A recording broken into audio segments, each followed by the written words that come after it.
அனைவரையும் வாழ்த்துகிறேன். ஆண்டவர் நல்லவர். ஆமேன். இந்த எட்டாவது நாள் கூட்டத்திற்கு உங்களை வாழ்த்தி வரவேற்கிறேன். 8னா ஒரு புது பிகினிங் மாதிரி. It's a new beginning. ஒரு வாரத்துக்கு 7 நாள்னா அடுத்த 8வது நாளுங்கிற புது வாரம். அதே மாதிரி இன்னும் அதிகமான நன்மைகளை நாம் சுதந்திரிக்க புதிய கிருபைகளாலே தேவன் நம்மை நிரப்புவார். இந்த நாளிலும் நம்ம ஜெபித்து நம்ம ஆரம்பிப்போம். நம்மத்தில் பேராசிரியர் பிரேமாவதி அவர்கள் வந்து ஜெபிக்கும்படி கேட்கிறேன்.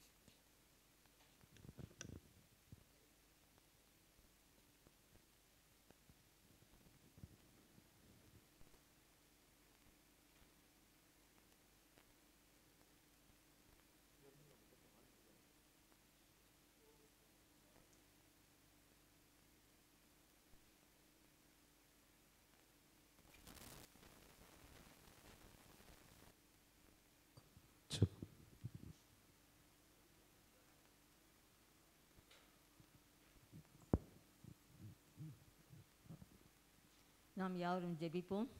எங்கள் அன்பின் பரலோக பிதாவே, நன்றியோடு உம்மை துதிக்கிறோம் கர்த்தாவே, ஸ்தோத்திரிக்கிறோம். இந்த நல்ல நாளுக்காக நாங்கள் உமக்கு நன்றி செலுத்துகிறோம் அப்பா. கர்த்தாவே, இந்த மாலை வேளையில் உம்முடைய பிள்ளைகளாகிய நாங்கள் உம்முடைய சமூகத்தில் வந்து கூடத்தக்கதான கிருபையை தந்ததற்காக நாங்கள் உம்மை துதிக்கிறோம் அப்பா, ஸ்தோத்திரிக்கிறோம் அப்பா.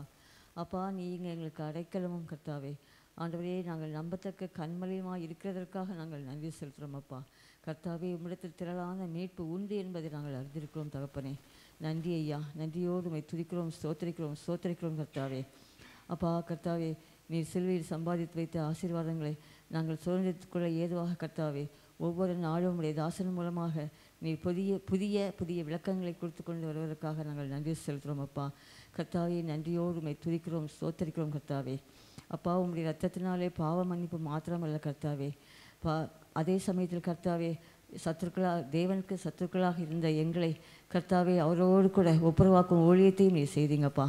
அப்பா, கோடி நன்றி ஆண்டவரே. கர்த்தாவே, இதுவரை விளங்காத சத்தியங்களெல்லாம் கர்த்தாவே ஆண்டவரே, உம்முடைய சிலுவையில் நீர் சம்பாதித்த ஆசீர்வாதங்களின் சத்தியத்தின் ஆழத்தை நாங்கள் புரிந்து கொள்ளும் வகையில் அப்பா உம்முடைய பிள்ளைகள் மூலமாக எங்களுக்கு தினமும் தந்து கொண்டிருப்பதற்காக நாங்கள் நன்றி செலுத்துகிறோம் அப்பா. ஒவ்வொரு நாளும் கர்த்தாவே, நாங்கள் புதிய உணவை நாங்கள் அருந்துகிறோம் தகப்பனே. நன்றி இயேசு சுவாமி, நன்றி இயேசு சுவாமி. இந்த நாளிலும் கூட கர்த்தாவே, உங்கள் தாசன் வழியாக எங்களுக்கு ஒரு நல்ல செய்தியை, நல்ல வார்த்தையை எங்களுக்கு கொடுத்து ஆண்டவரே, நாங்கள் இன்னும் அதிகமாக எங்களுடைய ஆவிக்குரிய வாழ்க்கையில் நாங்கள் முன்னேற இன்னும் கர்த்தாவே, நாங்கள் உங்களுடைய கர்த்தாவே ஆசீர்வாதங்களை சுதந்திரத்துக்குள்ள ஏதுவாக எங்களை மாற்றுமாறு கெஞ்சுறோம் கர்த்தாவே. எங்களுக்கு கற்றுத்தாருங்கப்பா. அப்பா, we are here to listen to your words, Lord. ஹல்லேலூயா. கர்த்தாவே, நன்றியோடு உம்மை துதிக்கிறோம், ஸ்தோத்திரிக்கிறோம் கர்த்தாவே. இந்த கூட்டத்தின் முழு பொறுப்பையும் உம்மிடத்தில் ஒப்புக் கொடுக்கிறோம் கர்த்தாவே. நீர் பொறுப்படுத்திக் கொள்வீராக. ஒவ்வொரு பகுதியையும் தேவரீர் ஆசீர்வதிக்க வேண்டுமாறு எங்கள் மீட்பெரும் அருமை இரட்சகருமாகிய இயேசுவின் இன்ப நாமத்தில் ஜெபிக்கிறேன் நல்ல பிதாவே, ஆமென். ஆமென். Thank you sister. ஹல்லேலூயா. ஆண்டவர் நல்லவர். இந்த நேரத்தில் நாம் தேவனை பாடி தேவனை நாம் மகிமைப்படுத்துவோம். தேவனை துதித்து பாடுவது நமக்கு கிடைக்கிற ஒரு பெரிய ஸ்லாக்கியம். ஆமென். அதனால் இந்த நேரத்தில் நம்ம தேவனை துதித்து நம்ம ஸ்தோத்தரிப்போம். நம்ம பாஸ்டர் கிப்சன் அவர்கள் நம்மை ஆராதனையில் நடத்துவார்கள். அவரோடு இணைந்து நாமும் தேவனை துதிப்போம். Praise the Lord. Hallelujah. Hallelujah. Praise the Lord. இந்த ஆராதனையில் கடந்து வந்திருக்கிற யாவரையும் ஆண்டவர் இயேசு கிறிஸ்து நாமத்தில் வாழ்த்துகிற மறுபேற்கிற கர்த்தர் உங்களை யாவரையும் ஆசீர்வதிப்பாராக. ஆண்டவர் நமக்கு செய்த நன்மைகள், அவர் நமக்காக ஆயத்தம் பண்ணி வைத்தவைகள், சிலுவையில் நமக்காக திறந்த ஆசீர்வாதங்கள், நன்மைகளுக்கு பகரம். ஆனால் அதுக்கு பதிலாக நம்ம என்னத்தை செலுத்த முடியும்? அப்படிதானே? Praise God. ஒரு அழகான ஒரு மலையாள பாடல், எந்து ஞான் பகரம் நல்கும் நீ கருதும் கருதலினாய், இயேசுவே நீ ஓர்த்ததினாய், என்னை நீ மானிச்சதினாய். ஆண்டவரே, நீர் என்னை நினைத்ததே பெருசுப்பா. நீர் என்னை உயர்த்தினீங்க. உங்களுடைய அந்த ரட்சிப்புக்காக, உங்க எல்லா தயவுகளுக்காக நன்றி என்று ஒரு நல்ல அர்த்தம் கொள்ள ஒரு நல்ல பாடலை சேர்ந்து பாடி அவன் நாமத்தை மகிமைப்படுத்தும்.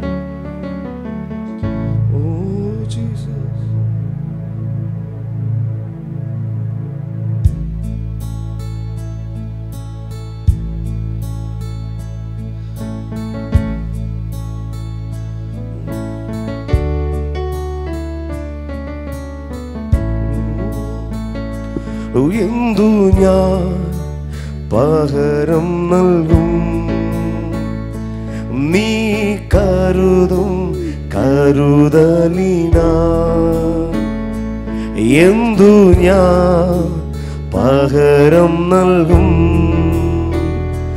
നീ കരുതും കരുതലിനാ. இயேசுவே நீ ஓர்த்ததினா என்னே நீ மானிச்சதினா என் ரட்சையாய தெய்வம் என் உயர்ச்சையாய தெய்வம் நின் சௌமியதா என்னை வலியவனாக்கி என் ரட்சையாய தெய்வம் என் உயர்ச்சையாய தெய்வம் நின் சௌமியதா என்னை வலியவனாக்கி സർവഭൂമിക്കും രാജാവും നീ ഇസ്രായേലിൻ പരിശുദ്ധൻ നീ സർവഭൂമിക്കും രാജാവും നീ ഇസ്രായേലിൻ പരിശുദ്ധൻ നീ എന്നെ വീണ്ടെടുത്തോനും നീയേ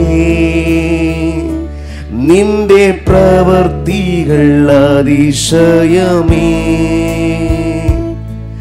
എന്നെ മാനിക്കുന്ന ദൈവം എന്നെ വഴി നടത്തും ദൈവം നിൻ ശ്രേഷ്ഠത എന്നെ ഉന്നതനാക്കിയും എന്നെ മാനിക്കുന്ന ദൈവം എന്നെ വഴി നടത്തിയിടും ദൈവം നിൻ ശ്രേഷ്ഠത എന്നെ ഉന്നതനാക്കി യോഗ്യനേശുവേ യോഗ്യനേശുവേ നീ നല്ലവൻ നീ നല്ലവൻ சேர்ந்து சொல்லுமா ഓ യോഗ്യനേശുവേ യോഗ്യനേശുവേ നീ നല്ലവൻ നീ നല്ല തകുതിയുള്ളവർ നീ ഒരുവർ மட்டுமே യോഗ്യനേശുവേ യോഗ്യനേശുവേ നീ നല്ലവൻ നീ നല്ലവൻ എന്തു ഞാൻ പകരം നൽകും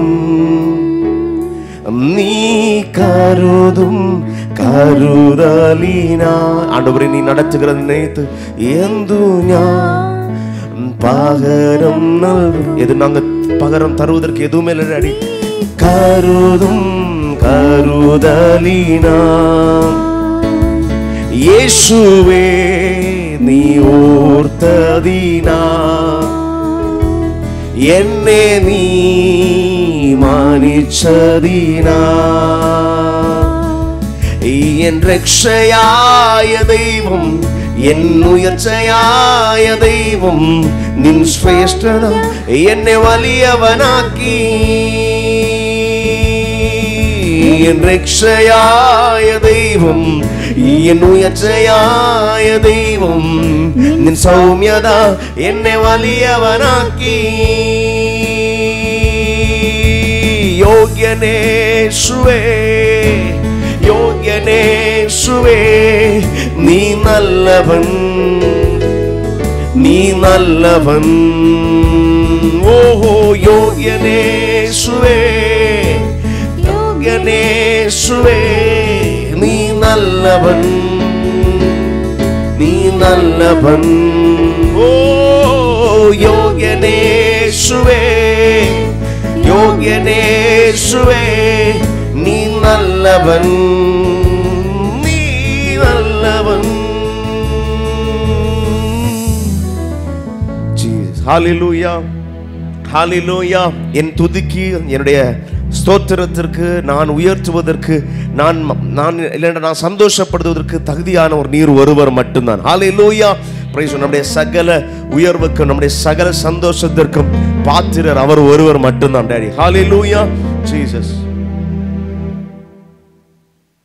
பிரைஸ் எல்லாருக்கும் தெரிந்த உம்மை நம்பும் நான் பாக்கியவான் உம்மையை நம்பி இருப்பேன் அன்பை நம்பும் நான் பாக்கியவான் உம் அன்பையை நம்பி இருப்பேன் எல்லாருக்கும் தெரிந்த பாடல் சோ கரங்களை தட்டி உற்சாகத்தோடு அவன் நாமத்தை மகிமைப்படுத்தும் உம்மை நம்பும் நான் பாக்கியவான் உம்மையே நம்பி இருப்பேன் உம் அன்பை நம்பும் நான் பாக்கியவான் உம் அன்பையே நம்பியிருப்பே. உம்மை நம்பும் நான் பாக்கியவான் உம்மையே நம்பியிருப்பே. உம் அன்பை நம்பும் நான் பாக்கியவான் உம் அன்பையே நம்பியிருப்பே. உம்மை நம்புவே நான் உம்மை நம்புவே உம்மையே நம்பியிருப்பே.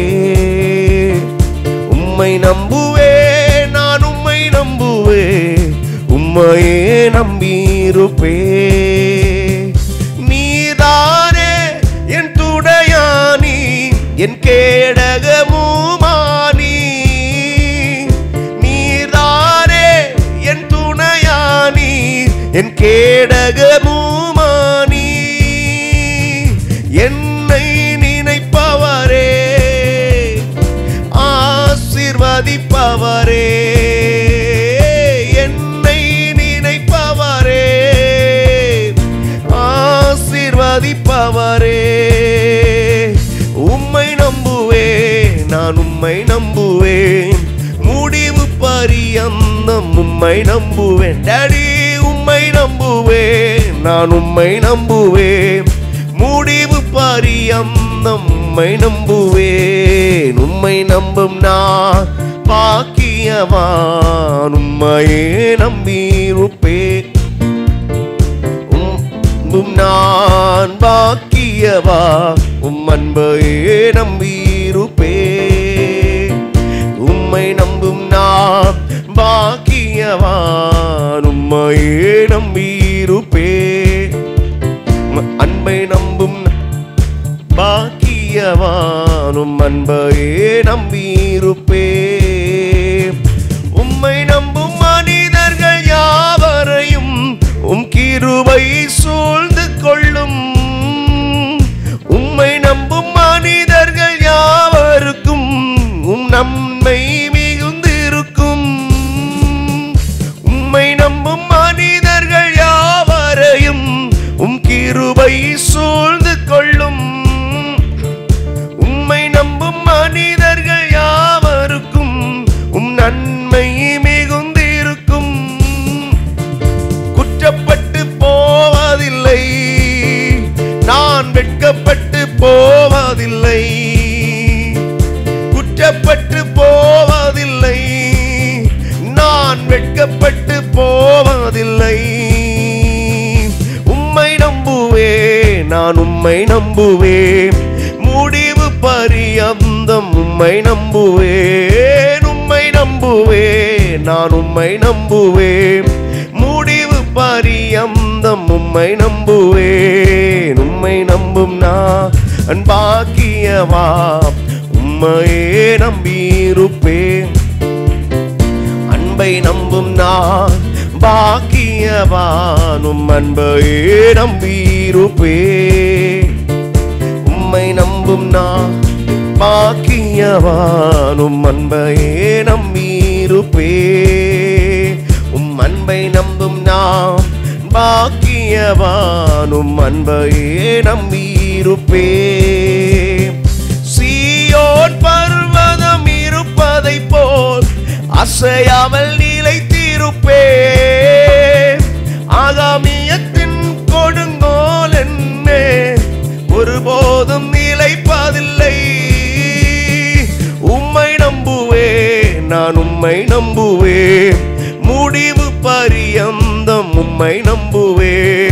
உம்மை நம்புவே நான் உம்மை நம்புவே முடிவு பரியந்தம் உம்மை நம்புவேன். உம்மை நம்பும் நான் பாக்கியவான் உம் அன்பையே நம்பியிருப்பேன்.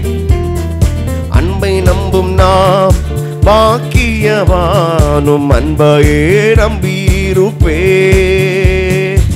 உம்மை நம்பும் நாம் பாக்கியவான் உம்மையே நம்பியிருப்பேன்.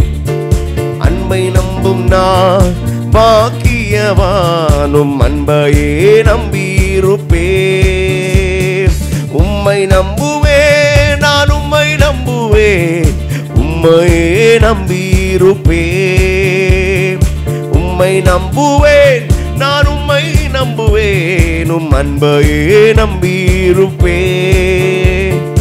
உம்மை நம்புவேன், நான் உம்மை நம்புவேன், உம்மையே நம்பியிருப்பேன்.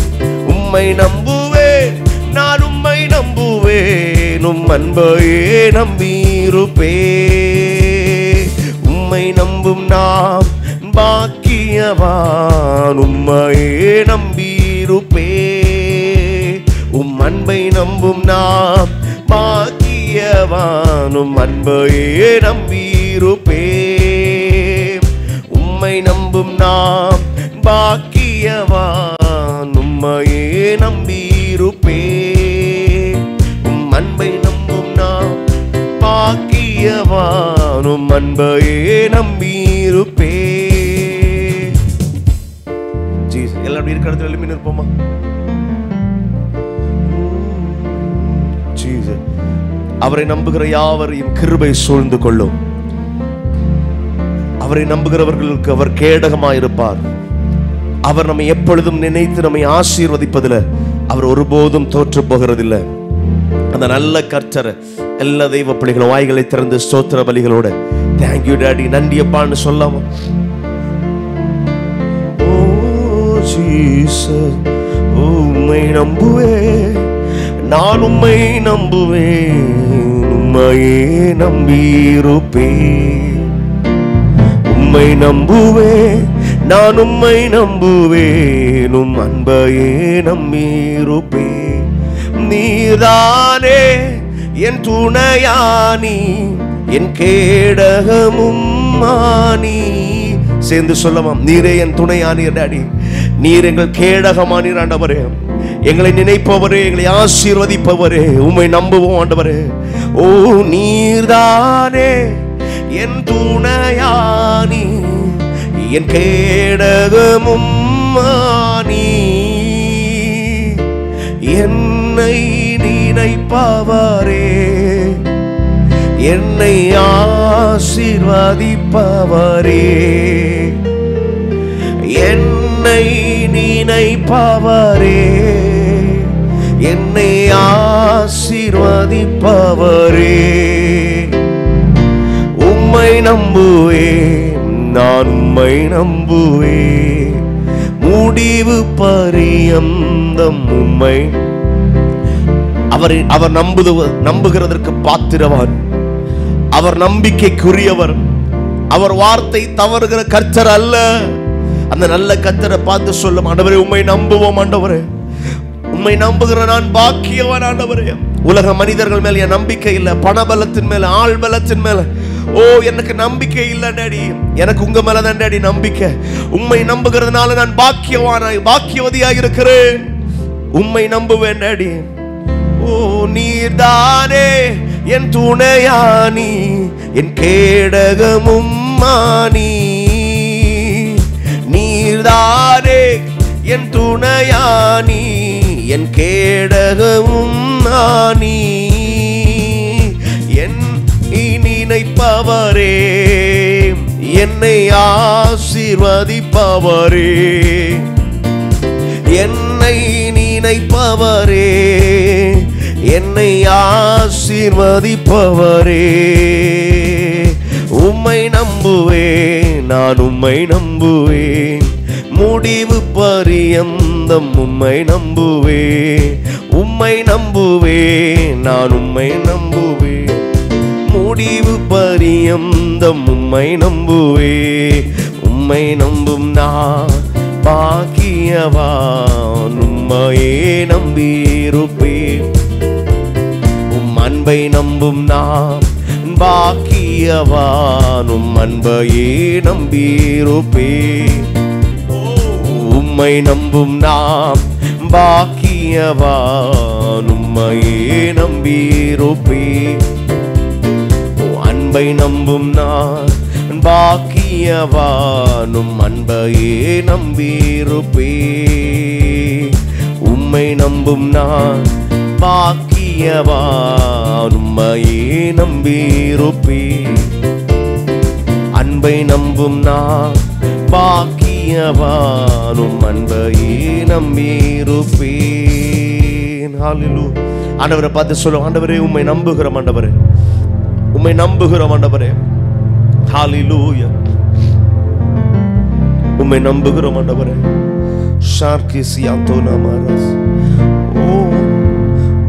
தாயின் மேலாய் நம்மை அன்பு கூறுகிற கர்த்தர், ஒரு தந்தையை போல நம்மை ஆற்றி தேற்றுகிறவர், நம் உயிரோடு கலந்திருக்கிறவர். அந்த நல்ல கர்த்தரை பார்த்து சொல்லுமா, நீர் எனக்கு தகப்பன் டாடி, நீர் எனக்கு தாய் ஆண்டவரே. கைவிடப்பட்ட நேரத்துல உங்க கரத்தை பிடிக்கும் போது நழுவாமல், என் கரத்தை நழுவ விடாமல் முத்தம் செய்து என்னை சேர்த்து கொள்கிறவர் நீர் ஒருவரே. தாயினும் மேலாய் என்மே அன்பு வைத்தவர் நீரே. தந்தையை போல என்னை ஆற்றி தேற்றிடுவீரே. தாயினும் மேலாய் என் மேல் அன்பு வைத்தவர் நீரே. ஒரு தந்தையை போல என்னையும் மாற்றி தேற்றிடுவீரே. என் உயிரோடு கலந்தவரே, உம்முறவாலே மகிழ்ந்திடுவே. என் உயிரோடு கலந்தவரே, உம்முறவாலே மகிழ்ந்திடுவே. உம்மேலே அன்பு வைத்தே நான் உமக்காக எதையும் செய்வேன். ஆண்டவரே, ஓ உம்மேலே அன்பு வைத்தே நான் உமக்கா. உங்க சித்தம் நான் செய்வேன் டாடி, உங்க சித்தம் செய்வேன் ஆண்டவரே. நீர் விரும்புகிறவைகளை. கைவிடப்பட்ட நேரங்களெல்லாம் உம் கரம் பிடிப்பேன். என்னை காக்கும் கரம் அதை நழுவ விடாமல் முத்தம் செய்வேன். கைவிடப்பட்ட நேரங்களெல்லாம் உம் கரம் பிடிப்பேன். உம் காக்கும் கரம் அதை நழுவ விடாமல் முத்தம் செய்வேன். என் உயிரோடு கலந்தவரே, உம்முறவாலே மகிழ்ந்திடுவே.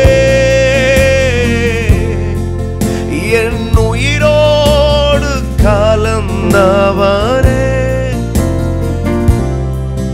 உம்முறவாலே மகிழ்ந்திடுவே. உம்மேலே அன்பு வைத்தே நான் உமக்காக எதையும் செய்வேன். உம்மேலே அன்பு வைத்தே நான் உமக்காக எதையும் செய்வேன். நீரே உன்னத, நீரே பரிசுத்த, நீரே மகத்துவ. உம்மை ஆராதி, எல்லாரும் சேர்ந்து சொல்லமா, நீரே உன்னத, நீரே பரிசுத்த, நீரே மகத்துவ. உம்மை ஆராதிப்பே.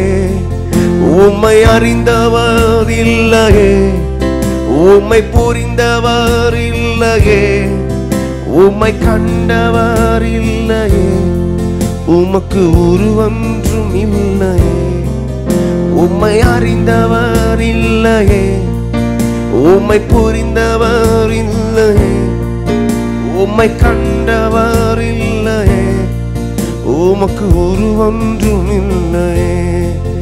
நீரே உன்னத, நீரே பரிசுத்த, நீரே மகத்துவ.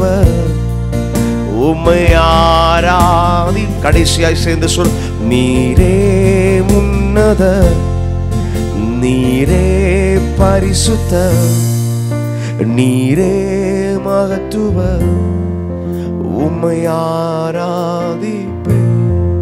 பரிசுத்தரே, நீர் உன்னதர் ஆண்டவரே, நீர் பரிசுத்தர், நீர் மகத்துவ, உண்மையே நாங்கள் ஆராதிக்கிறோம்.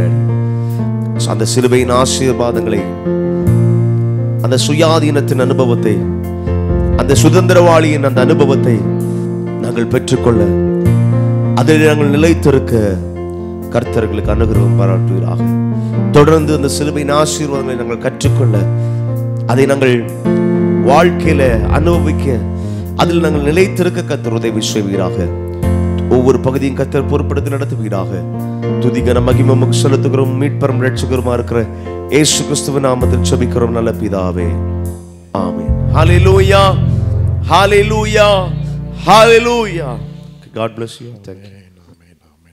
ஆமென். ஹalleluya. ஆண்டவர் நல்லவர். நாம் நன்றாக தேவனை ஆராதிக்க ஆண்டவர் உதவி செய்தார். இப்பொழுது நாம் இஸ்ரேல் தேசத்திற்காகவும் நம்முடைய சபைக்காகவும் நம்முடைய தேசத்திற்காக நாம் ஜெபிப்போம். சிஸ்டர் உமா அவர்கள் வந்து ஜெபிக்கும்படி கேட்கிறேன்.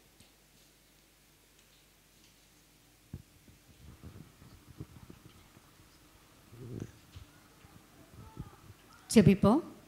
ஸ்தோத்திரம் பிதாவே, நன்றியோடு கூட ஸ்தோத்திரிக்கிறேன். இந்த நாளில் கூட ஆண்டவரே, 8வது நாளாக உம்முடைய சமூகத்தில் ஆண்டவரே அமர்ந்து தகப்பனே உம்முடைய வார்த்தைகளை கேட்கும்படியாக கடந்து வர கர்த்தர் எங்களுக்கு உதவி செஞ்சீங்க. அதுக்காக நன்றி. இந்த நாளில் கூட இஸ்ரவேல் தேசத்தை உம்முடைய கரத்தில் ஒப்புக் கொடுக்குறோம். இயேசுவின் நாமத்தினால் இந்த தேசத்தை நாங்கள் ஆசீர்வதிக்கிறப்பா. ஆண்டவரே கர்த்தாவே ஸ்தோத்திரம். அந்த தேசத்துக்கு ஒரு சமாதானம் உண்டாகட்டும்.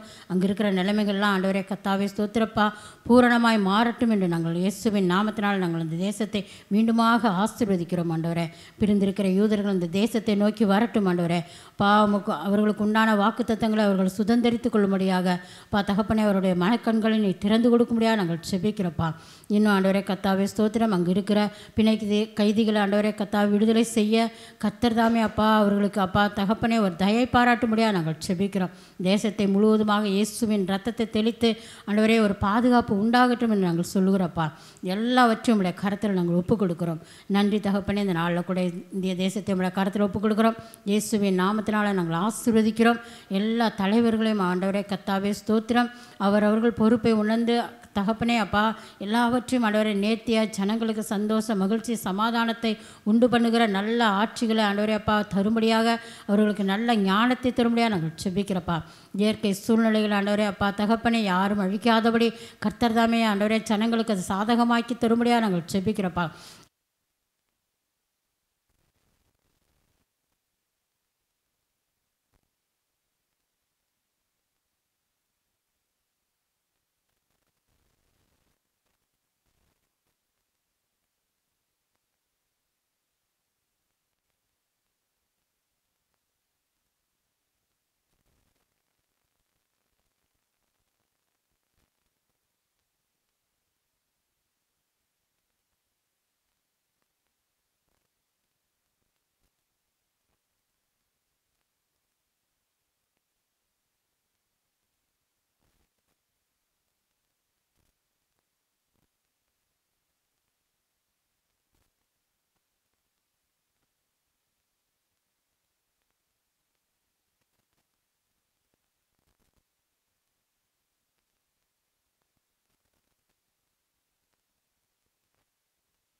செபிக்கிறோம் அப்பா தகப்பனே. இந்த நாளில் கூட ஆண்டவரே போதகரை மறைத்து நீங்கள் வெளிப்படுங்க ஆண்டவரே கர்த்தாவே ஸ்தோத்திரம். நாங்கள் ஒரு மனமாய் ஆண்டவரை இணைந்து தகப்பனே இந்த நாளில் அதை கற்றுக்கொண்டு ஆண்டவரே அப்பா அது எங்கள் இருதயங்களை வைத்து அது எங்களுக்கும் மற்றவர்களுக்கு பிரயோஜனமாக இருக்க கர்த்தர் உதவி செய்யுங்க. ஆண்டவரை தொடர்ந்து ஆசீர்வதிங்க, வழி நடத்துங்க, காத்துக்கொள்ளுங்க. இயேசுவின் மூலம் ஜெபிக்கிற ஜீவன நல்ல பிதாவே, ஆமேன் ஆமேன்.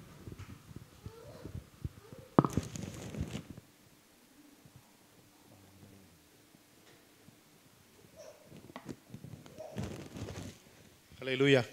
ஆண்டவர் இயேசுவின் நாமத்திலே உங்கள் அனைவரையும் நான் வாழ்த்தி வரவேற்கிறேன். தொலைக்காட்சியின் மூலமாக ஆன்லைன் மூலமாக பார்க்குறவங்களையும் ஆண்டவர் இயேசுவின் நாமத்திலே வாழ்த்துகிறேன். இந்த நாள் நாம் ஆசீர்வாதத்தை சுதந்திரிக்கிற நாளாக கண்டிப்பாக இருக்கும். ஆமென். நம்ம ஆரம்பிக்கும் போது சொன்ன மாதிரி இது 8வது நாள், அதனால் புதிய ஆரம்பங்கள். ஸோ இன்றையிலிருந்து ஒருவேளை இதுவரையிலும் கேட்டு நீங்கள் ஆசீர்வாதம் பெற்றவர்கள் நேரடியாகவும் சரி, இல்லை என்றால் ஆன்லைனில் டிவி மூலமாக உங்களுடைய சாட்சிகளை நீங்கள் பகிர்ந்து கொள்ளலாம். வேறு இடத்துல இருக்கிறவங்க நீங்கள் வாட்ஸ்அப்பில் என்னுடைய நம்பருக்கு உங்களுடைய சாட்சிகளை நீங்கள் அனுப்பும்படி எழுதி ஃபோட்டோ எடுத்து அனுப்பலாம், இல்லாட்டி ஒரு ஆடியோவாக நீங்கள் அனுப்பலாம். சரியா? ஸோ இங்கே இருக்கிறவங்க நேரே வந்து கூட சாட்சியாக சொல்லி தேவனை மகிமைப்படுத்தலாம். நீங்கள் பெற்றுக்கொண்ட முக்கியமான நன்மைகளை, ஏனென்றால் சத்தியத்தை கேட்க கேட்க நமக்கு கண்டிப்பாக ஆசீர்வாதம் வரும். அது நீங்கள் பார்ப்பீங்க. விசேஷமாக அதுக்காக நானும் ஜெபிக்கிறேன். அதனால் ஆண்டவர் செய்வதை நாம் பார்ப்போம். நம்ம ஆண்டோடைய வார்த்தை கேட்கணும்னு வரும்போது அவர் ஒருபோது நம்மளை வெறுமனே அனுப்ப மாட்டார்.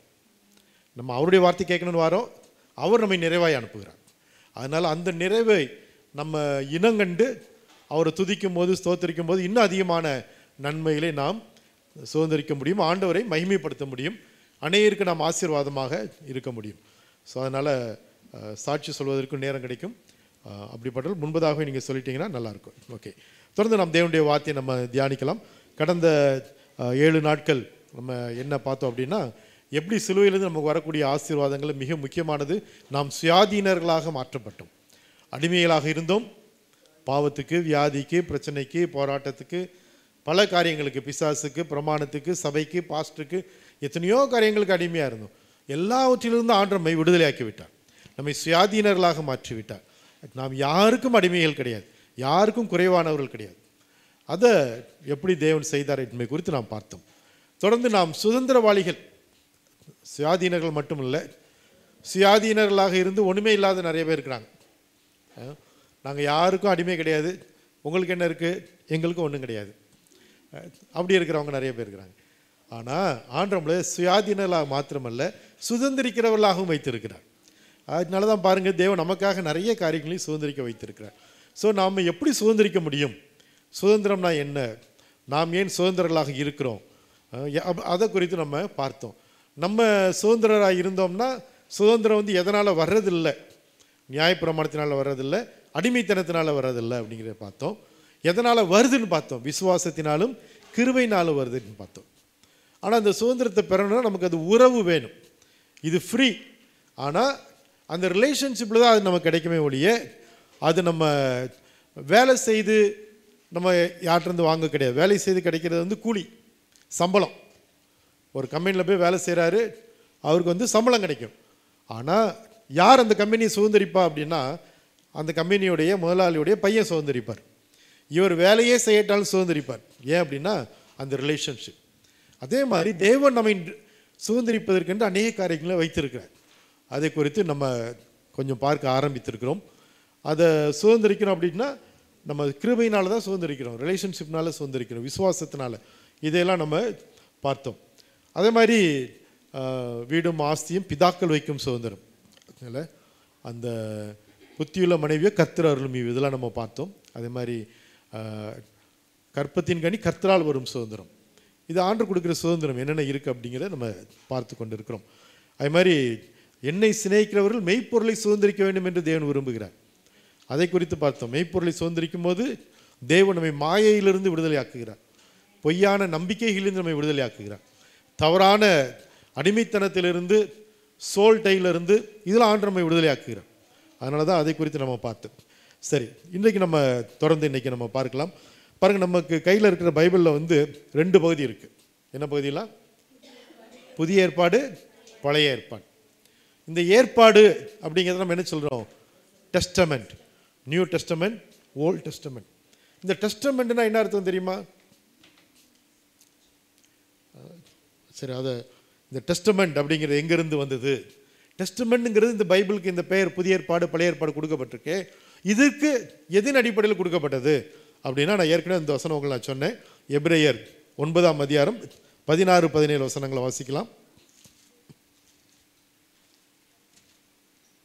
எபிரேயர் 9:16-17. ஏனென்றால் எங்கே மரண சாசனம் உண்டோ அங்கே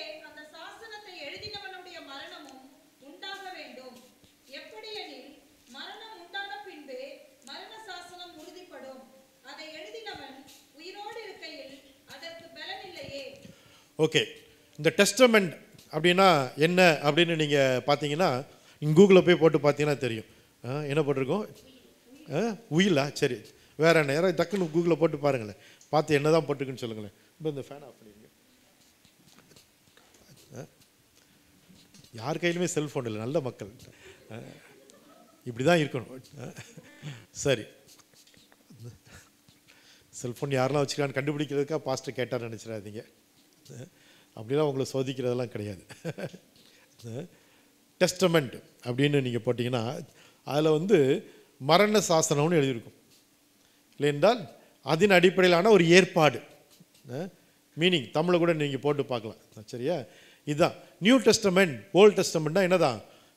மரண சாசனத்தினால் ஏற்பட்ட ஒரு ஏற்பாடு. இந்த நம்ம கையில் இருக்கிற பைபிள் என்ன தெரியுமா? ஆண்டவர் இயேசு மரித்ததுனால. வாசி எடுத்துட்டீங்களா சிஸ்டர்?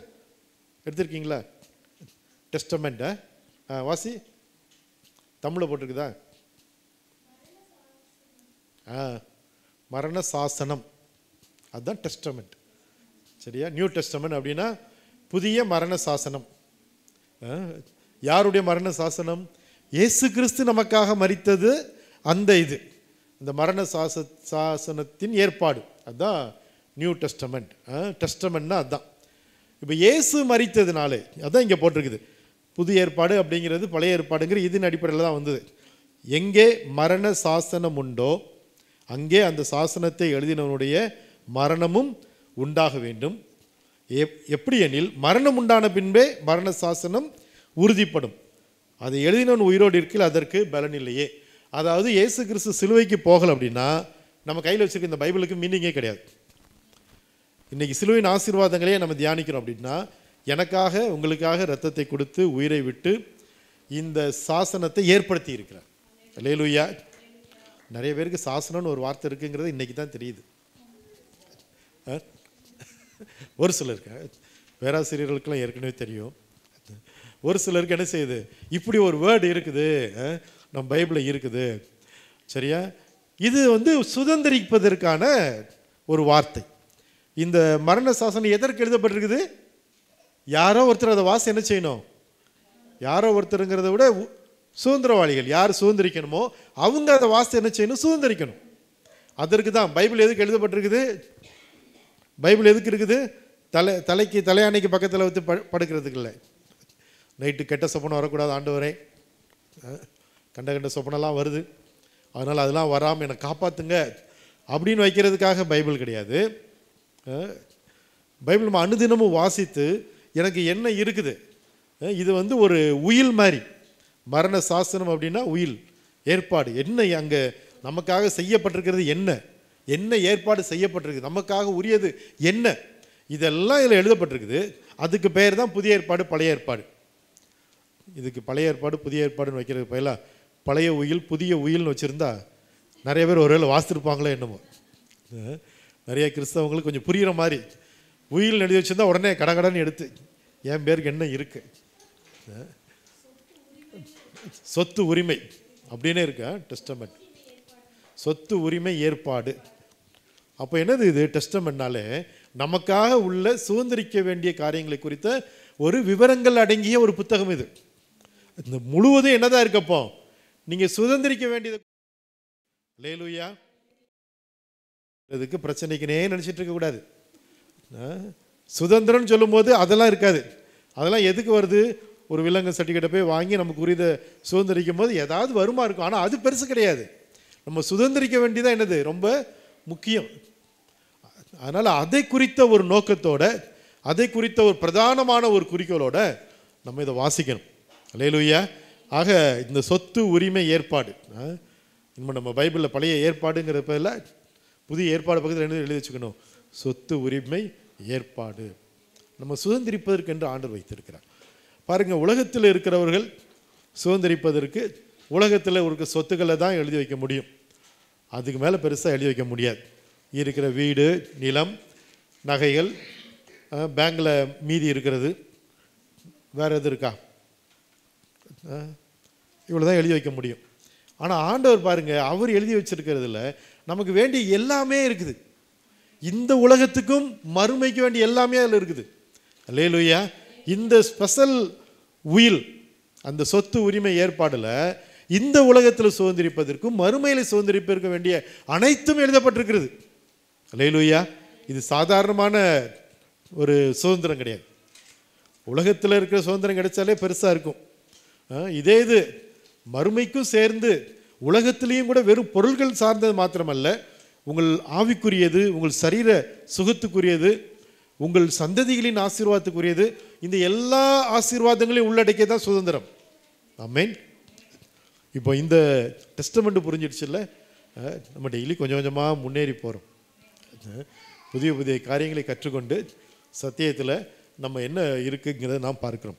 சரி, யார் என்ன சுதந்திரித்தார்கள் அப்படிங்கிறத பழைய ஏற்பாட்டிலையும் கொஞ்சம் பேர் அப்போ பழைய சொத்து உரிமையில் ஏதாவது சுதந்திரிச்சிருப்பாங்க இல்லையா, அதையும் நம்ம பார்த்தோம்னா புதிய ஏற்பாடு வந்து அதை விட மேலானது. அதனால் அதிலிருந்து கொஞ்சம் நம்ம ஒரு ஸ்டெப் பை ஸ்டெப்பாக ஒரு சிஸ்டமேட்டிக்காக நம்ம என்னெல்லாம் யார் சுதந்திரிச்சாங்க அப்படிங்கிற நம்ம பார்க்கலாம். முதலாவது நம்ம நோவா என்ன சுதந்திரிச்சான்னு பார்ப்போம். எபிரேயர் 11:7 நம்ம நேற்று வாசிக்க கேட்ட அந்த பதில வாசிக்கலாம். எபிரேயர் 11:7. விசுவாசத்தினாலே நோவா தற்காலத்திலே காணாதவைகளை குறித்து தேவ எச்சரிப்பு பெற்று பயபக்தி உள்ளவனாகி தன் குடும்பத்தை இரட்சிப்பதற்கு பேழையை உண்டு பண்ணினான். அதனாலே அவன் உலகம் ஆக்கினைக்குள்ளானதென்று தீர்த்து விசுவாசத்தினால் உண்டாகும் நீதிக்கு சுதந்திரவாளி ஆனான். இவர் நோவாவை குறித்து நாம் வாசிக்கிறோம். தற்காலத்திலே காணாதவைகளை குறித்து தேவ எச்சரிப்பு அவருக்கு கிடைக்குது. நீங்கள் கண்ணுக்கு தெரியறதை பார்க்கறது மட்டும் பெருசு கிடையாது. காணாதவைகளை குறித்த அறிவும் உங்களுக்கு இருப்பது தான் விசுவாசம். கண்ணுக்கு தெரியாத, வரப்போகிற, அதுவரையிலும் நடந்திராத சில காரியங்களை குறித்து ஆண்டு வெளிப்படுத்துகிறார். வேத பண்டிதர்கள் என்ன சொல்கிறாங்கன்னா, அது வரைக்கும் மழைங்கிறது உலகத்தில் கிடையாது. ஏன்னா நோவா காலத்தில் தான் உலகத்துக்கு மேலே இருந்த ஒரு ஜலத்திரை வந்து உடைந்து விழுந்தது. வானத்தின் மதுகள் திறவுண்டது. ஆழத்தில் இருந்தும் ஊற்றுகள் திறவுண்டது. அதனால் பூமியில் மிகப்பெரிய வெள்ளம் வந்தது. இன்றைக்கி பெய்கிற மழை மாதிரி நம்ம நினைக்கக்கூடாது. அன்றைக்கி வந்து ஆண்டு உலகத்தை படைக்கும்போது வானத்துலேயும் பூமியிலையும் தண்ணி இருந்தது. ஆண்டவர் வந்து தண்ணீரை ரெண்டாக பிரித்தார். பூமியில் இருக்க சமுத்திரத்துக்கு வந்து தண்ணிக்கு வந்து சமுத்திரம்னு பெயரிட்டார். அதுக்கு மேலே பூமிக்கு மேலேயும் தண்ணி இருந்தது. இந்த தண்ணிலாம் என்ன செய்யுது, உடைந்து பூமி மேலே விழுது. அதனால தான் பாருங்கள், ஆண்டு உலகத்தை படைக்கும்போது அந்த தண்ணீர் திரை இப்பவும் இருக்குது. இப்போ எப்படி இருக்குதுன்னா, ஓசோன் இருக்குது, காற்று மண்டலம் இருக்குது, ஒரு குறிப்பிட்ட கிலோமீட்டருக்கு காற்று இருக்குது, அதை சுற்றி ஓசோன் மண்டலம் இருக்குது. இதெல்லாம் சில தேவையில்லாத சூரிய கதிர்கள் பூமியை பாதிக்காதபடிக்கு அதெல்லாம் தடுக்குது, நம்மளை பாதுகாக்குது. இதே மாதிரி நம்மளை பாதுகாப்பதற்கு ஆண்டு வைத்திருந்த இன்னொரு அரண் வந்து இந்த வாட்டர் கெனாப்பி அப்படிங்கிறாங்க. ஒரு தண்ணீர் உலகத்தை சுற்றி இருந்தது. எப்படி ஒரு குழந்தை வயிற்றுக்குள்ளே இருக்கும்போது தண்ணீரை சுற்றி அந்த குழந்தைக்குள்ளே உள்ளே இருக்கு இல்லையா, இதே மாதிரி தான் ஆண்டு உலகத்தை வச்சுருந்தார் தண்ணிக்குள்ளே. அல்லேலூயா. எப்படி குழந்தை வயிற்றுக்குள்ளே தண்ணிக்குள்ளே இருக்கும்போது கூட மூச்சு முட்டி ஒன்றும் ஆகிறது இல்லையோ, இதே மாதிரி நம்மளை சுற்றிலும் ஒரு பாதுகாப்பான ஒரு குஷன் ஆண்டவர் வந்து நமக்கென்று இந்த முழு உலகத்துக்கு ஏற்பாடு செய்திருந்தார். அதனால தான் பகலின் குளிர்ச்சியான வேலைன்னு சொல்லி ஆதாமை பார்க்க வந்த நேரம் பகலின் வெயிலான நேரம்லாம் கிடையாது, குளிர்ச்சியான வேலை. சரி, இப்படிப்பட்ட அதனால் உலகத்தில் பொருள்கள்லாம் கெட்டு போகிறது கிடையாது. முழு உலகமே ஃப்ரிட்ஜ் மாதிரி இருந்திருக்கும்னு நினைக்கிறேன். அதனால தான் நோவாவுக்கு வந்து அதுக்கப்புறம் தான் அவருக்கு தெரியுது, ஓஹோ திராட்சை ரசத்தை வச்சா கெட்டு போயிடும் போலுக்கு. அதுக்கு முன்னாடி அதுக்கு அங்கே வேலையே இல்லை, அது பாட்டுக்கு இருந்திருக்கு. அப்போ பாருங்கள், இந்த முழு உலகத்தை அப்போ காணாத குறித்த எச்சரிப்பை பெற்று அவன் பேழையை உண்டு பண்ணினான். அல்லேலூயா. பாருங்க, அவன் வந்து கீழ்ப்படுகிறான், அவன் வந்து வசனத்தை நம்புகிறான், வார்த்தையை நம்புகிறான், பயபக்தியுள்ளவனா மாறுறான், தன் குடும்பத்தை காப்பாற்றுறதுக்காக ஒரு பேழை அவன் ஏற்படுத்துகிறான்.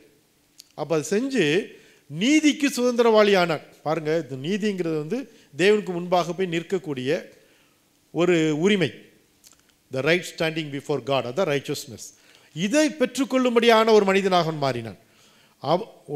அதான் பாவம் செய்தவன் அதை தான் இழந்து போனான். ஆண்டவர் வந்து அவனுக்கு ஒரு ட்ரெஸ்ஸை தைச்சி கொடுத்து, வந்து நில்லுப்பா, ரொம்ப வெக்கப்படாத அப்படின்னு சொல்லி அவனுக்கு ஒரு உலக தோற்றம் முதல் அடிக்கப்பட்ட வண்ணமாக இருக்கிற தேவ ஆட்டுக்குட்டியின் மூலமாக ஒரு வஸ்திரத்தை, ஒரு ட்ரெஸ்ஸை அவனுக்கு தெரிஞ்சு கொடுத்து கொண்டு வந்து நிறுத்துகிறான். அதே சமயத்தில் நோவா பார்த்தீங்கன்னா, இந்த விசுவாசத்தினாலே அவன் தேவ நீதியை பெற்றுக்கொண்டான்.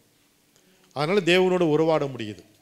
பின்னாடி ஆபிரகாமும் அவன் விசுவாசித்தான், அதை அவர் அவனுக்கு நீதியாக எண்ணினார் அப்படின்னு சொல்லி ஆதியாகமம் 15:6 நம்ம வாசிக்கிறோம்.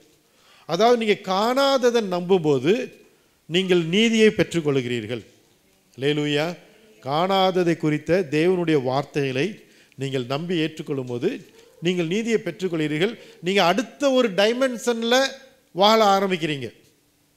எப்படி கண்ணுக்கு தெரியாத காற்றின் சக்திகளை, காற்றின் செயல்களை புரிந்து கொண்ட உடனே மனுஷன் வானத்திலே பறக்க முடியுது. இப்போ நிறைய பேர் நம்ம நினச்சிட்டு இருப்போம், காற்று போகிற போக்கில் ஏரோப்ளேன் போனால் மேலே போயிடும்னு. ஆக்சுவலாக காற்று போகிற திசைக்கு எதிர் திசையில் போனால் தான் ஏரோப்ளேன் என்ன செய்யும், அதை லிஃப்ட் பண்ணி விட அது மேலே போகும். நம்ம சாதாரண எல்லோரும் என்ன நினைப்போம், ஓடுறவனுக்கு காற்றடிச்சா வேகமாக ஓடுற மாதிரி ஏரோப்ளேனும் இப்போ வேகமாக போயிடும் அப்படிலாம் நம்ம நினைப்போம். ஆனால் ஏரோநாட்டிக்கல் இன்ஜினியரிங் படித்தா அவங்க சொல்லிக் கொடுப்பாங்க, காற்றடிக்கிற திசைக்கு ஏற்றாலும் தான் அது போய் அப்போ தான் அதுக்கு அந்த லிஃப்ட் கிடைக்கும், மேலே போக முடியும். இந்த மாதிரி இந்த காற்றின் தத்துவத்தெல்லாம் புரிந்து மனிதன் என்ன பண்ணுறான், ஒரு ஆகாய விமானத்தையே படிக்க முடியுது. கண்ணுக்கு தெரியாத கரண்ட்டை வச்சு, எலக்ட்ரிசிட்டியை வைத்து இன்றைக்கி எத்தனையோ காரியங்களை கண்டுபிடிச்சாச்சு. ஒளி அலைகளை வைத்து இன்றைக்கி நம்ம இங்கே பேசுகிறோம், உலகம் முழுவதும் கேட்குறாங்க நம்மளுடைய செய்திகளை. எப்படி போகுது, கண்ணுக்கு தெரியாதவைகளை குறித்த ஒரு அண்டர்ஸ்டாண்டிங். இதை புரிந்து கொண்டோம்னா நம்ம நெக்ஸ்ட் லெவலுக்கு போகலாம். உலக பிரகாரமாக சரி, ஆவிக்குரிய ரீதியில். ஆவிக்குரிய ரீதியிலும் தேவன் மிகப்பெரிய காரியங்களை வைத்திருக்கிறார். காணாதவைகளை குறித்த காரியங்களை வெளிப்படுத்தும் போது நாம் அதை புரிந்து கொண்டால், அதை தேவன் சொல்லும்போது நம்ம ஏற்றுக்கொள்வோம் என்றால், நாம் அந்த நீதியை பெற்றுக்கொள்கிறவர்களாக, தேவனுக்கு முன்பாக நிற்கிறவர்களாக, புதிய காரியங்களை சுதந்திரிக்கிறவர்களாக நம்ம இருப்போம். ஆமென். பாருங்கள், இயேசு கிறிஸ்து நமக்கு எல்லாமே இருக்குது. ஒவ்வொருவருக்கும் நம்ம என்ன அப்படிங்கிறத ஆண்டவர் அப்பப்போ வெளிப்படுத்துகிறார். இதை செய்யி, அதை செய்யாத, இது இப்படி செய்யி, இந்த காரியத்துக்காக நீ முயற்சி செய்யி. அப்போ பாருங்கள், நம்ம ஆண்டவருடைய சமூகத்தில் போய் கேட்கும்போது, ஆண்டவர் பேசுகிறத கேட்கும்போது நம்ம நினைத்திராத சில காரியங்களை கூட தேவன் சொல்லலாம். அப்போ நம்ம அதற்கு கீழ்ப்படிவோம் என்றால் நம்ம இன்னும் என்ன செய்கிறோம், ஆசீர்வாதங்களை சுதந்திரிக்கிறோம். நோவா அப்படி நீதியை சுதந்திரித்தான். அவன் நீதியை சுதந்திரித்ததற்கு அது ஒரு காரணமாக இருந்தது. அல்லேலூயா. பாருங்கள், நாமும் கூட நம்முடைய குடும்பங்களை காப்பாற்றுவதற்கு, நம்முடைய காரியங்களில் முன்னேறி செல்வதற்கு தேவன் கொடுக்குற ஆலோசனைகளை நம்ம கேட்டு செயல்படலாம். ஆமென். பாருங்கள், அடுத்து நம்ம ஆபிரகாமை குறித்து வாசிக்கிறோம். ரோமர் 4:13 வாசிக்கலாம்.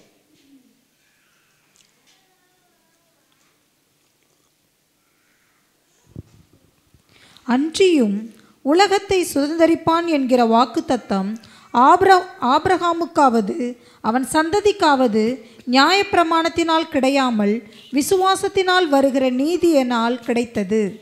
பாருங்க, உலகத்தை சுதந்தரிப்பான். ஆபிரகாம் எதை சுதந்தரித்தார்? உலகத்தை. அல்லேலூயா. பரலோகத்தினே நினச்சிட்டு இருக்கக்கூடாது. இப்போ சுதந்திரம் அப்படின்ற உடனே நேற்றே நான் சொன்னேன் இல்லையா, மந்தை உலகத்தில் இருக்கிற மந்தையை பற்றி சொல்லப்பட்டிருக்கு. அதனால் சுதந்திரம் அப்படின்ன உடனே பரலோகத்தை பற்றி நினச்சி அடுத்த உலகத்தில் ஏதோ கிடைக்க போது நினைக்கக்கூடாது. இந்த உலகத்தில் நாம் சுதந்திரிப்பதற்கு ஆண்டவர் ஆசீர்வாதங்களை வைத்திருக்கிறார். ஆபிரகாம் அதை சுதந்திரித்தான்.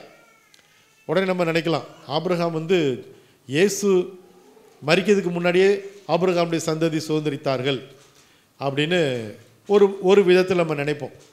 ஆனால் பாருங்கள், நம்ம இன்றைக்கி இயேசு மரித்ததுக்கப்புறம் அதை விசுவாசித்து திருவிருந்தில் பங்கு பெறுகிறோம். ஆனால் அன்றைக்கு இஸ்ரவேல் ஜனங்கள் அது நடக்க முன்னாடியே அவங்களும் திருவிருந்தில் பங்கு பெற்றார்கள். அதுதான் பஸ்கா. அல்லேலூயா. அந்த பஸ்கா தான் நம்ம இன்னைக்கு திருவிருந்துங்கிற பேரில் நம்ம பங்கு பெறுகிறோம். அங்கே அன்றைக்கு அவர்கள் அந்த தேவ ஆட்டுக்குட்டியின் முன்னடையாளமாக ஆட்டுக்குட்டியின் ரத்தத்தை பூசி விடுதலையானார்கள். அப்போ அந்த ஜனங்கள் ஆண்டவர் இயேசு செய்வதை விசுவாசித்து செய்தபோது சுதந்திரித்தார்கள். அதனால தான் போட்டிருக்குது இந்த எபிரேயர் 9 பழைய ஏற்பாடும் அது இரத்தத்தினால தான் ஏற்படுத்தப்பட்டது அப்படின்னு போட்டிருக்குது. ஏதோ ஒரு விலங்குடைய இரத்தத்தினால் என்ன செய்து ஏற்படுத்தப்பட்டது. அல்லேலூயா. நம்ம எல்லாம் நினைக்கலாம், ஒருவேளை ஏதோ ஒரு விலங்கு, ஏதோ ஒரு அனிமல், ஒவ்வொரு வீட்டுக்கு ஒரு ஆட்டுக்குட்டி அப்படின்னு நம்ம நினைக்கலாம். ஆனால் உண்மையிலே நீங்கள் யோசித்தீங்கன்னா பழைய ஏற்பாடு இருந்ததுக்கு ஒரு காரணம் என்ன அப்படின்னா, உலக தோற்றத்துக்கு முன்பாகவே அடிக்கப்பட்ட வண்ணமாக இருக்கிற ஆட்டுக்குட்டி. அல்லேலூயா. அந்த ஒரு ஆட்டுக்குட்டி நிமித்தமாகத்தான் பழைய ஏற்பாடு இருக்குது. அவர் வார்த்தையாக உலகத்திலே தேவ ஆட்டுக்குட்டியாக, உலகத்தின் பாவத்தை சுமந்து தீர்க்கிற தேவ ஆட்டுக்குட்டியாக யோவான் ஸ்நானகனால் அவர் கையை காட்டப்பட்டு அவர் வாழ்ந்து நமக்காக மரித்ததுனால இன்றைக்கு புதிய ஏற்பாட்டில் நம்ம எல்லாரும் இருக்கிறோம். ஆமென். இன்னும் உலகத்தை சுதந்திரிப்பான்ங்கிற வாக்குத்தத்தம் ஆபிரகாமுக்கு எப்படி நடந்ததுன்னு பார்த்தா, இயேசு கிறிஸ்துவின் மரணத்துக்கு அப்புறம் இன்னைக்கு முழு உலகத்திலே கிறிஸ்தவர்கள் அதிகமானவங்க இருக்கிறாங்க. ஆமென். இப்போ கிறிஸ்தவங்களாம் ஆபிரகாமை எங்களுடைய தகப்பன்னு சொல்லும்போது இப்போ தான் உண்மையிலே உலகத்தை சுதந்திரித்த மாதிரி இருக்கு. ஆமென். அப்போ பாருங்க, ஆண்டவர் ஒரு வார்த்தை சொன்னால் கண்டிப்பாக நடக்கும். அது 4000 வருடங்களுக்கு முன்பதாக ஒரு ஆட்டு மேய்த்த கூட்டத்துக்கு சொல்லியிருந்திருக்கலாம், இல்லாட்டி இன்றைக்கு எனக்கும் உங்களுக்கு சொல்லலாம். எதுவாக இருந்தாலும் அவர் சொன்னால் கண்டிப்பாக நடக்கும். ஆமென். அன்னைக்கு ஆபிரகாமுக்கு அதை விசுவாசிப்பதற்கு நம்புறதுக்கு எதுவுமே இல்லை. அவனுக்கு குழந்தை இல்லை, அதுவும் 25 வருஷமாக குழந்தை இல்லை. ஆனால் ஆண்டு என்ன சொன்னார் தெரியுமா? வானத்து நட்சத்திரங்களை போல தாரு, கடல் மணலை போல தாரு. இன்னைக்கு உங்களுக்கு வேண்டிய ஆசீர்வாதம் அது பெற்றுக்கொள்வதற்கு நம்புவதற்கு ஏதுவான எதுவுமே இல்லாமல் இருக்கலாம். உலக பிரகாரமாக பார்த்தா பேங்க் பேலன்ஸ் அப்படி குறையா இருக்குது. மினிமம் பேலன்ஸ் எவ்வளோ இருக்குது? Minimum balance. ஆரோக்கியமாக டாக்டர் சொல்லிட்டார், இது சுகமே ஆகாது, இது நடக்கவே நடக்காது. சூழ்நிலையாக இப்படி இருக்குது. பிள்ளைகளை பற்றி ஒருவேளை டீச்சர் சொல்லியிருக்கலாம், இவங்களாம் ஒழுங்காக படிக்க மாட்டாங்க, இப்படிலாம் நீங்கள் நினச்சிட்டு இருக்கலாம். ஆபிரகாமுக்கு அப்படி தான் இருந்தது சூழ்நிலை. அதற்கு மீறி தேவனுடைய வார்த்தை ஒன்று வந்தது, வானத்து நட்சத்திரங்களை போல் உனக்கு சந்ததியை கொடுப்பேன். ஆமென். அவர் சொன்னது நடக்குமா? உலகம் சொல்கிறது நடக்குமா? அவர் சொன்னதான் நடக்கும். ஆமென். நீங்கள் அதனால தான் பாருங்கள், ஒரு நாளும் இந்த உலகம் என்ன சொல்லுதுங்கிற பற்றி நீங்கள் கவலைப்பட வேண்டாம். நீங்கள் கடவுள் என்ன சொன்னாருங்கிற பற்றி நீங்கள் கவலைப்பட்டீங்கன்னா போதும். அதை பற்றி நீங்கள் சந்தோஷமாக இருந்தீங்கன்னா, கவலையாக படுறது, சந்தோஷமாக இருக்கலாம். அல்லேலூயா. என் பையனெல்லாம் பார்த்து சொல்லியிருக்கிறாங்க, உங்கள் பையனுக்கு கணக்கு வராதுன்னாங்க. எனக்கு சிரிப்பு தான் வந்தது. அவனுக்கு கணக்கு வராதுன்னு அவனை பார்த்து டீச்சர் சொன்னப்போ நான் சொன்ன வார்த்தை, நான் 100 வாங்கியிருக்கிறேன், என் பையனை நிறையா வாங்குவான், நீங்கள் கவலைப்படாமல் டீச் பண்ணுங்கள். அவன் சின்ன பையனாக இருக்கும்போது அவனும் 100க்கு 100 வாங்கினேன். பாருங்கள், ஆனால் டீச்சருக்கு தெரியல, நமக்கு தெரியும். நம் பிள்ளைகள் எல்லாரும் கர்த்தரால் போதிக்கப்பட்டிருப்பார்கள். அல்லேலூயா. இன்றைக்கி நிறைய பேருக்கு ஸ்கூல் எக்ஸாம் ஆரம்பிச்சிருக்கு. பயப்படாமல் இருங்க, உங்கள் பிள்ளைகள்லாம் நல்ல மார்க் எடுப்பாங்க. ஆமென். நீங்கள் கவலைப்படவே வேண்டாம். இந்த மாதிரி மீட்டிங்லாம் வந்து உட்கார்ந்தா என்ன ஆகும்னா எக்ஸ்ட்ரா மார்க் கிடைக்கும். அல்லேலூயா. அதனால் நான் சும்மா சொல்லலை, நான் போன இடத்துல அந்த மாதிரி அவங்க மார்க் வாங்கி கோல்டு மெடல் வாங்கியிருந்து நாங்கள்லாம் போயிருந்தப்போ பார்த்தோம். நரசிப்பட்டினத்தில் அந்த எப்படி கோல்டு மெடல் வாங்கியிருக்கிறாங்க. அதுவும் அவங்க மாஸ்டர்ஸில் வாங்கும்போது அவங்களுக்கும் செகண்ட் மார்க்குக்கும் 10% டிஃப்ரென்ஸ் தான் யூனிவர்சிட்டிலேயே. அல்லேலூயா. நாங்கள் போகும்போது விழாவாரியாக கேட்டு வந்தோம். இப்போ ஏன்னா ஆண்டவர் நீங்கள் அவருக்காக எடுக்கிற முயற்சியில் கண்டிப்பாக ஆசீர்வதிக்கிறார். அதனால் பாருங்கள், காணாதவைகளை குறித்த வார்த்தைகள் இன்றைக்கி உலகம் இப்படி சொல்லலாம். உலகம் சொல்லும், படி, விழுந்து விழுந்து படி, நல்லது தான். ஆனால் அது ஒன்று தான் மெத்தடே கிடையாது. நீங்கள் கர்த்தரை நம்பி இருக்கும்போது அது கர்த்தருடைய ஆசீர்வாதம் இருக்குது. அல்லேலூயா. பாருங்கள், இந்த சரீர பலன் இருக்கவங்க வந்து ரொம்ப ஹார்டாக ஒர்க் பண்ணி எதையாவது பெற்றுக்கொள்ளலாம்னு நினைப்பாங்க. இதே இது கொஞ்சம் சரீர பலன் இல்லை, கொஞ்சம் ஞானமாக நடக்கணும்னு நினைக்கிறவங்க என்ன பண்ணுவாங்க, கொஞ்சம் ஸ்மார்ட்டாக நடக்கணும்னு நினைப்பாங்க. இது ரெண்டுமே இல்லாதவங்க கொஞ்சம் பேர் என்ன பண்ணுவாங்க தெரியுமா, கொஞ்சம் ஸ்ரூடாக இருக்கணும்னு நினைப்பாங்க. எப்படியா ஸ்ரூடாக எவனையாவது கவுத்தி மேலே வந்துடணும், இப்படி கொஞ்சம் பேர் இருப்பாங்க. நமக்கு இது எதுவுமே தேவையில்லை. நம்ம இது எதுவுமே இல்லாமலேயே நம்ம தேவனுடைய ஆசீர்வாதங்களை சுதந்திரிக்க முடியும். அல்லேலூயா. நம்ம வந்து ஈஸியாக சுதந்திரிக்க முடியும். ஆமென். நம்ம வந்து ரொம்ப ஸ்மூத்தாக சுதந்திரிக்க முடியும். இப்படி கஷ்டப்பட்டு ஏமாற்றி இன்னொருத்தனை கவுத்தி அப்படிலாம் வர வேண்டிய அவசியம்லாம் இல்லை. தேவனுடைய பிள்ளைகளுக்கு ஆசீர்வாத தேவன் அளவில்லாமல் வைத்திருக்கிறான். அதனால் நம்ம சுதந்திரிக்க வேண்டியதெல்லாம் எத்தனையோ இருக்குது. ஆபிரகாமுக்கு வந்து உலகம்லாம் தேவையில்லை, அவனுக்கு வேண்டியது கொஞ்சம் இடம், ஒரு பிள்ளை. ஆனால் ஆண்டவர் எப்படி சொல்கிறாருன்னா, உலகத்தை சுதந்திரிப்பான். நீங்கள் மட்டும் அவர் சொன்னதை நம்புங்க, அவர் உங்களுக்கு வச்சிருக்கிற ஆசீர்வாதத்துக்கு அளவே கிடையாது. அல்லேலூயா. பாருங்கள், அதே மாதிரி எல்லாவற்றிலும் ஆசீர்வாதங்கிறது வந்து ஏதோ இடங்கள் மட்டும் கிடையாது, எல்லாவற்றிலும் தான். ஸோ ஆண்டவர் ஆபிரகாமுக்கு சொன்னதை இன்றைக்கு வரைக்கும் செய்திருக்கிறார், நமக்கு சொன்னதையும் செய்வார். மூன்றாவதாக நம்ம தாவீதை குறித்து பார்ப்போம். சங்கீதம் 16:5-6 வாசிக்கலாம். சங்கீதம் 16:5-6.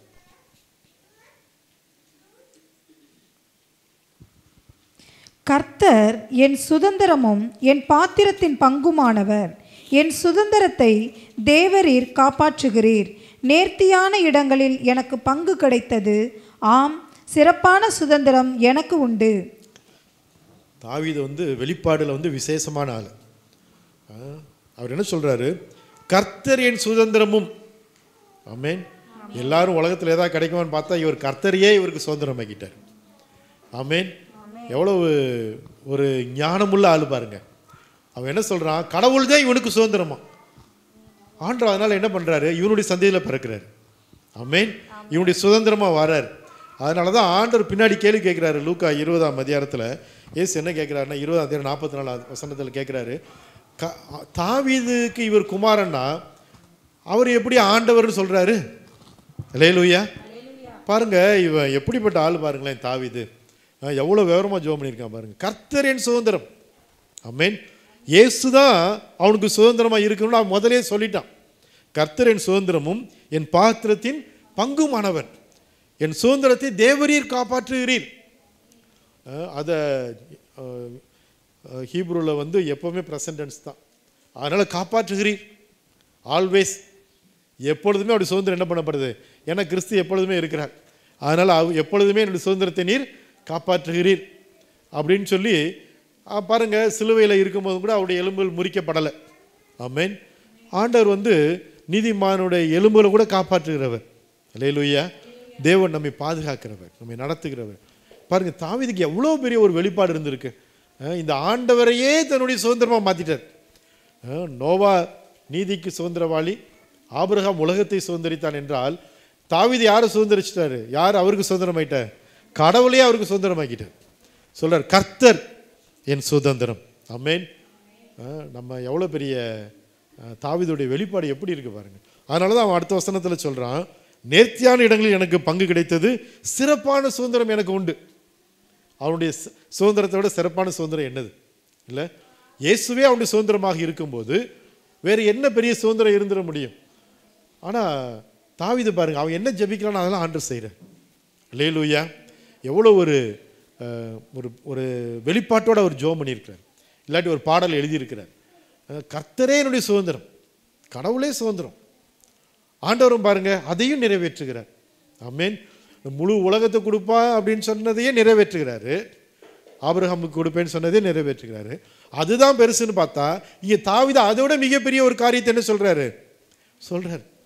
அதனால தான் அவன் ஜெபம் பண்ணும்போது சொல்றான், உலகத்தில் மகா மேன்மையான சந்ததியின் மனுஷனாக என்னை நீர் பார்த்தீர். ஆமென். ஏன்னா இவனுடைய சந்ததியில் யார் வரான்னு அவனுக்கு தெரியும். அதனால் அவன் சொல்றான், மகா மேன்மையான சந்ததியின் மனுஷன் தான். ஆண்டவர் சொன்னதை அப்படியே ஆமேன் அப்படிங்கிற. உனக்கு வீட்டை கட்டுவேன்னு சொன்ன உடனே எஸ், ஹல்லேலூயா. இதெல்லாம் ஏன் சொல்கிறோம் அப்படின்னா, இதுவரையில் நடந்துராத, இல்லை என்றால் ஒப்புமையே இல்லாத அளவுக்கான சுதந்திரங்களை தேவன் கொடுக்கிறார். நோவாவுக்கு கொடுத்ததாக இருக்கட்டும், ஆபிரகாமுக்கு கொடுத்ததாக இருக்கட்டும், தாவீதுக்கு கொடுத்ததாக இருக்கட்டும், அதற்கு ஒப்பாக எதையும் சொல்ல முடியாத அளவுக்கு ஒரு ஆசீர்வாதத்தை தேவன் கொடுக்கிறார். அப்போ இன்னைக்கு நமக்கு எப்படி கொடுப்பாரு? ஆமென். பாருங்க, அதனால ஆண்டவர் சுதந்திரத்தை கொடுக்குறார் அப்படின்னா அதுக்கு வரைமுறைங்கிறதே கிடையாது. உலகத்தில் யார் உயிர் எழுதினாலும் அதற்கு ஒரு லிமிட் உண்டு. உலகத்தின் மிகப்பெரிய ஐஸ்வர்யவான் எழுதினா கூட அதுக்கு ஒரு லிமிட் உண்டு. ஆனால் ஆண்டவர் சொல்கிற காரியங்களுக்கு ஒரு லிமிட்டே இல்லையே கிடையாது. இன்றைக்கு தேவன் நமக்காக வைத்திருக்கிற சுதந்திரங்கள் இதெல்லாம் நம்ம ஒரு ப்ரீலூடாக பார்த்துருக்கோம். பழைய ஏற்பாட்டில் அதில் நடந்த சுதந்திரங்கள் தான் இதெல்லாம். இன்னும் புதிய ஏற்பாட்டில் என்ன நடக்குங்கிறத நம்ம நாளைக்கு பார்ப்போம். ஆமென். ஆண்டவர் நல்லவர். எத்தனை பேருக்கு நாளைக்கு கேட்க ஆசையாக இருக்குது? ஆமென். ஜெபம் பண்ணிட்டு வாங்க.